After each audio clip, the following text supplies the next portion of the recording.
Eto yung napakagandang dress mga bok na hindi na naisusuot ni madam. At bakit? Dahil lawlaw daw dito mga bok. Pag sinusuot daw po niya, lumalaw daw siya dito. Ayan o, kitang-kita naman po natin o. Ayan o. So gusto daw po ni madam, lagyan natin ng siring dito. Sabi ko naman sa kanya mga bok, pag nilagyan natin ng siring yan, magkakaroon siya ng kulot dito. O dumi mga bok. Bawasan daw natin. O paano nga ba natin gagawin to mga bok? Pangit naman pag nilagyan natin ng siring mga bok. Bawasan daw natin ng 1 inches mga bok. Sayang naman mga bok, hindi na isusot ito. Katulad ng sinasabi natin, para anin na lang natin to. Diskarte na lang natin mga bok. Ang sa ganun, mga isuot ni madam. Sayang naman no, bago pa raw. Sobrang haba. Putulin na raw din natin dito. Bawas tayo sa lower hem mga bok. So tara mga bok, samahan nyo ako. Pero bago nyo ako samahan mga bok, baka naman pwede nyo akong i-like, i-follow, i-share, o i-subscribe na rin mga bok. Maawa. Maria Joseph. So tara mga bok, gawin natin to. Eto nga mga bok, nasa 9 inches po siya. O yan o. Babawasan natin ng 1 inches mga bok para matanggal yung lawlaw niya. So mamarkingin mo po muna tayo natin mga bok. Dito tayo kukuha yan mga bok. Huwag na natin lagyan ng siring mga bok para hindi siya mapangit tingnan. Tatanggal lang tayo ng half inches dito mga bok. Medyo matrabaho nga lang gawin mga bok. Pero tsatsagahan natin ito mga bok. So ayan mga bok. Kunin natin yung center niya dito. Tapos natin kinuha yung center niya dito mga bok. Hindi man pala sa center mga bok. Ang layo niya pala sa center oh. Tignan mo oh. Ang layo niya sa center. Ayun sir. So tara mga bok, discardin natin to. Ito yung rason kung bakit naglawlaw siya mga bok. Hindi sa center oh. Yan oh. Ito yung sa isa. At ito rin yung sa isa. Ang layo ng difference mga bok oh. Nasa 3/4 siya.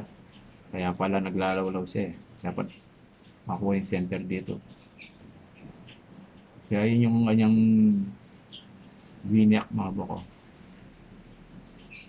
So tara mga bok, discardyan natin to para matuwa si madam. Ito na nga mga bok, fast forward na tayo.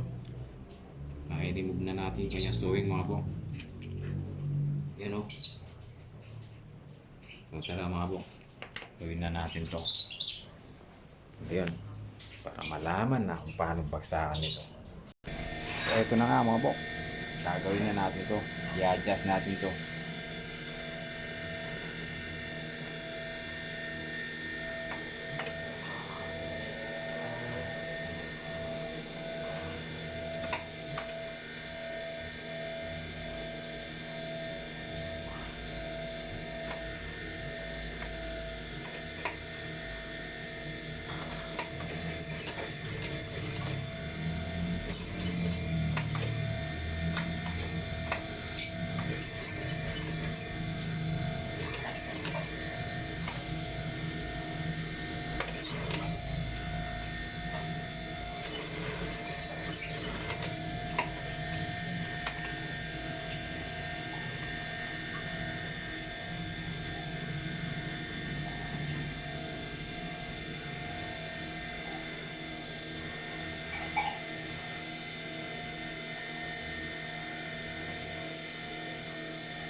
So ito nga yung na-adjust natin siya mga bok.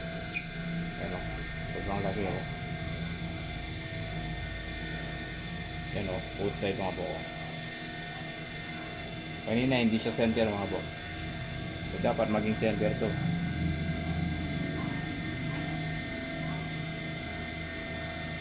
Yan o. Mula sa kanyang V-shape mga po. Yung V-shape niya mga po. Kunin natin yan sa V-shape mga po. Yan. Yan o. Okay na siya ngayon mga po. Kaya ang lagi ng binawas sa kabila o mga po. Hindi man siya pantay dito po. Kasi hindi siya center kanina eh. Yan o. Ang liit niya dito tapos dito ang lagi niya. Ayan o.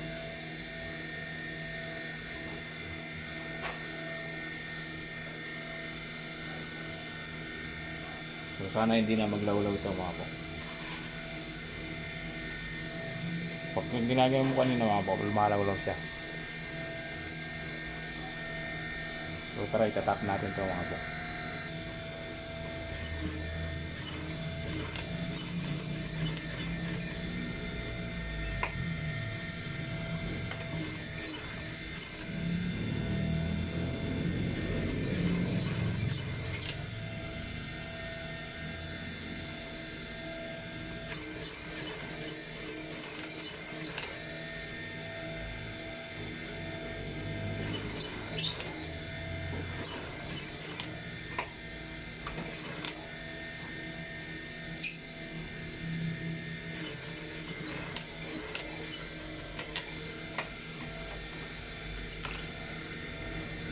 Ito na nga, natap na siya mga po. Siyempre mga po, i-join natin yung side by side niya dito. Yan o.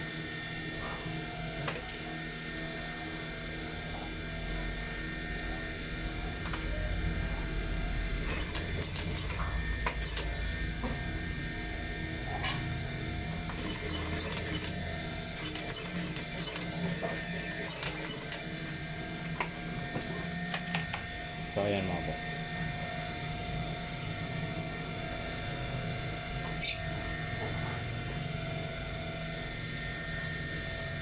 Ito yung kabila niya mga po.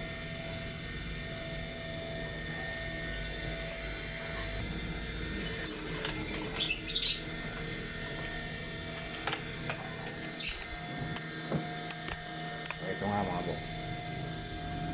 Yung kaninang lawlaw na lawlaw ngayon mga po. Ayan na siya ngayon mga po. Hindi mo na makikita yung lawlaw niya dito sa harap mga po. Ayan o. Ito yung lagyan ng kinuha natin mga po. Ayan o. Sa kabila, hindi siya pantay eh. Ayan o. Yan ang nabawasan niya sa lawlaw niya mga po. Ayan. Sana magustuhan niyo madam ito mga po. Thank you mga po. God bless po sa inyo. Sugad lang muna natin sa yan. Sana po, magustuhan niyo itong video to. Kung nagustuhan niyo na po, pag-like naman po, follow, share, subscribe. Thank you po sa inyo. God bless po. Maraming salamat.